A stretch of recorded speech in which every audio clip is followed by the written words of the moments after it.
তো দেখুন কত সুন্দর ভাবে আমার ফুলকপি চপগুলো একদম ভাজা হয়ে যাচ্ছে।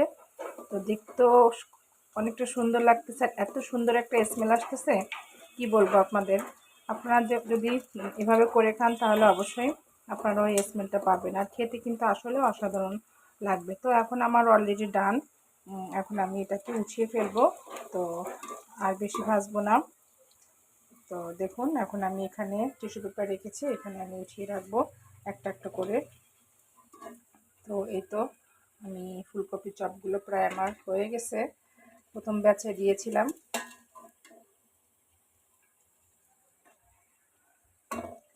তো যাই হোক, কেমন হলো অবশ্যই জানাবেন। আমার আজকে চপগুলো চেষ্টা করেছি খুব সুন্দরভাবে করতে এবং খুবই মচমচে হয়েছে।